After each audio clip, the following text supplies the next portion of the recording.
I'm going to ask this question. I'd like you to talk about something that sounds like an abstract question, but it really isn't, because I have to come from a subjective place of my own experience. And it's about two other forces other than well-being that give the appearance, at least, of being impersonal and being ontological forces. The first one is not that difficult because it's love.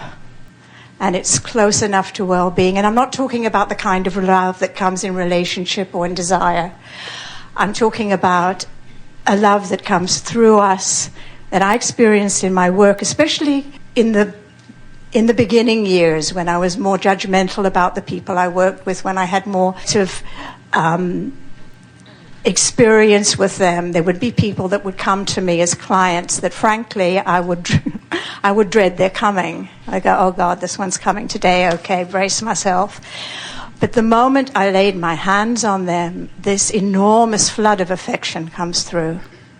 And sometimes the affection is in direct relationship to the kind of rottenness of their character. So the more I thought they were not very good characters, the more I loved them when I touched them. So I knew that this was a force, that it wasn't me. But you're talking about something very important here. Mm-hmm. You're talking about your relaxing and allowing your connection to who you really are. But the reason that it felt so emphatic and it felt proportionate to the way you felt about them before is exactly what we're talking about here relative to these feelings of relief. In other words, that contrast that you felt was your relief in releasing your resistance and allowing who you really are to be allowed to flow in relationship with this subject or object of attention. Okay, that one was easier for me, but the other one is something that I experienced more in my past than now, and that I see in almost all my clients who have come to a certain place in the personal work on themselves where they no longer are beating this drum of poor me, when they no longer have a personal tragedy to hang the hook of their grief on. And that is a wave of overwhelming and bottomless grief that seems to wash over people at intervals, that has nothing to do with their personal agendas anymore. And the only conclusion I could come to is that it's some critical mass of human anguish, but then if so, hasn't it manifested as a force that now exists as a force in the universe? Well, what you're describing, sometimes a person will display a behavior that is far more than their personal life experience adds up to. Right. And what's happened is something that they are giving their attention to has caused an activation of a vibration within them that then gives them access to the greater vibration. In other words, it's like when you tap into a vibrational frequency, then you have access to that vibrational frequency. So you are right, if there is a mass consciousness, for example, let's talk about this subject of terrorism a little bit. Mm-hmm. So as a mass consciousness is focused upon their own feeling of vulnerability, and by mass consciousness we don't mean everyone, but we mean, as you mean it, larger than usual numbers of people focusing in a similar way. Then when you, for your own personal reasons, find yourself focused in a similar way, then you have access to more of that vibration because more of it is readily available. That's why a joyful person can be such a benefit to those who surround in the same way. In other words, you don't owe it to anyone to be one way or another, but whatever your vibration is, you are adding to the whole, and you do have power of influence. You could not be a joyful person and influence a very disconnected person into immediate joy. It would be a gradual shift. They might even need some other physical bridges. Nor could you be a very despondent or depressed person and bring joyful people into that despondency. But people that are close to the vibrational frequency can join it quickly. And so the mass consciousness that you're speaking about, we do not believe, let us start in another place. We do not believe that these people that you are talking about, which find themselves sinking into overwhelming grief, we don't think that any of them are people that you would be describing as usually, normally focused in a very passionate, powerful way. In other words, the vibrational jump is just too much. I have experienced it myself, though. But not without your exposure to some thought or attention to something that caused you to begin to again acclimate to that vibration. Well, you see, sometimes people think that they have to get inside themselves and undo everything that's ever been done. And we say, first of all, you can't do that because you are a transmitting and receiving mechanism in the moment. But we think that what you're talking about is the more you connect to the energy of Source, the less tolerant or even able to endure the vibrations that are not in alignment with that Source energy you become. In other words, the more you get hooked up with, and especially once you begin doing it consciously, connect with this energy of Source, then the less you are able to endure vibrations that are far on the other end of the spectrum. Yeah. And so but when something happens that causes some of that to activate, you feel it very powerfully. Right. No, I understand that because it's many years since I've experienced that. Yes. But where I almost don't have anything specific to say to people I work with is when they come to it without a conscious reason.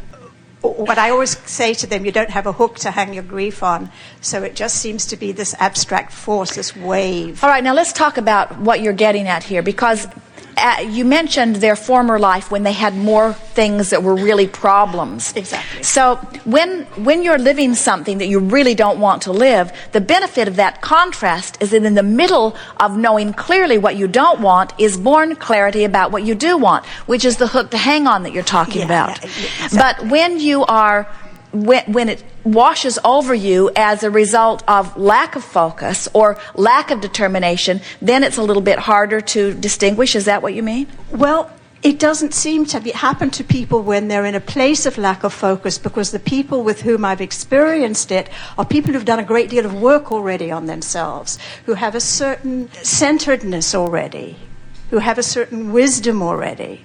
And those are the people that seem to tap into this huge seeming wave that comes and goes. Well, we think that what you're really talking about is a sensitivity to energy. Exactly. And the more you are consciously aware of what it feels like to be in conscious connection with your Source energy, then the less tolerant you are. Esther is so much more uncomfortable in negative emotion today than she was years ago, because now she is more often in the sweetness of the pure positive energy. And so a little bit of negative emotion goes a long, long way. Yeah. It would feel like the end of the world. Yeah. Things Things that she lived commonly before, she could not easily endure now. And we think it is because her...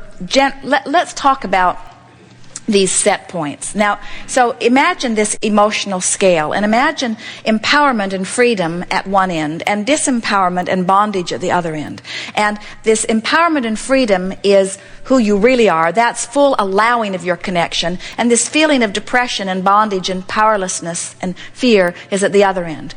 So along this emotional scale, you have developed some patterns of thought. When you focus upon something, it activates a vibration within you. If you do it often, it becomes a more dominant activation. And in time, it becomes a really habitual activation that some refer to as beliefs. That's a very good word for it. But we want to call it an emotional set point. In other words, it's on Jerry's recording equipment, there's he can feel it with his knobs. They call it detente.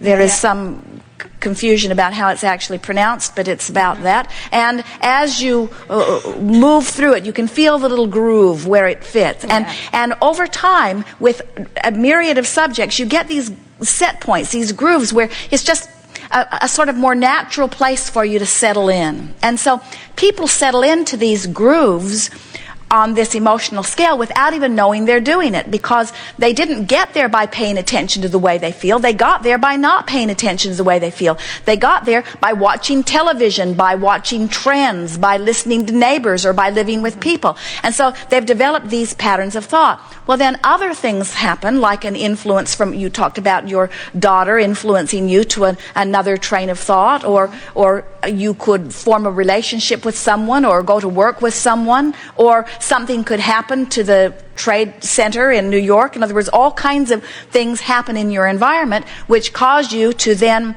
have desires that have different summoning power. And when that summoning power happens, then your relationship to that new desire becomes evident to you. So here's what we want to say in answer to what we think we're hearing from you. The strong emotion that you feel has to do with two factors: the desire that you have focused and where you are on a moment-to-moment basis relative to your thought processes. So when sometimes people will say, Abraham, is it normal for all hell to break loose in one's life when they begin doing Abraham work? And we say, yes, actually it is, because the first thing we encourage you to do is to think more about what you want, to talk more about what you want, to bring that vibration into clearer focus. And as you begin to do that, then that average vibration, that set point of vibration, becomes more evident to you, which is a wonderful thing, because just like with the Magellan guidance system, if you don't know where you are and you don't know where you want to go, then you have no sense of whether you're moving in the right direction or not. So all of these factors are helping you to know whether you're moving in the right direction. So it does not matter if something happens that stimulates your desire, or if something happens that stimulates your negative thought in opposition to your desire. It's always the same thing. Emotions are always about your relationship between where you are and where you want to be, every single time. So the answer is always the same to anyone that you're working with. You're wanting to help them find a thought that feels better. And people are sort of stubborn about that, because they're not used to understanding that that work is worth the effort. Yeah. What most people would say is, no, you change that condition and then I will respond to a better feeling condition. Yeah. In other words, I'm not going to feel better while I'm fat. I'm going to demand that I get slender, and then I'll feel better in response to my improved bodily condition. Or I'm not going to get well by changing the way I feel. I'm going to go to some doctor. I'm going to take some pill. I'm going to have some surgery. I'm going to use any method that I can use, and once my condition is improved, then I will feel relief as I approach the subject of the condition. And we say that is such a backwards, hard, awkward, really defying the laws of the universe way to go about it.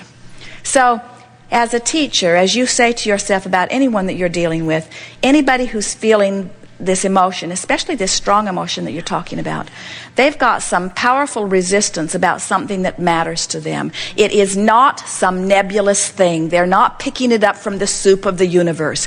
It's about how they feel about something that matters to them every single time. Okay, thank you. And you already answered the other more personal question I had, which is why I go totally nuts whenever I feel negative lately. So, well, there are a lot of reasons. You understand that you are the creator of your experience, and you are aware of the importance of your emotion. But we don't want you to go totally nuts over your emotion. We want you to stop and say, hey, it's okay, because I know where I am. I don't want to feel this way. Now, what thought could I find some relief about? Yeah.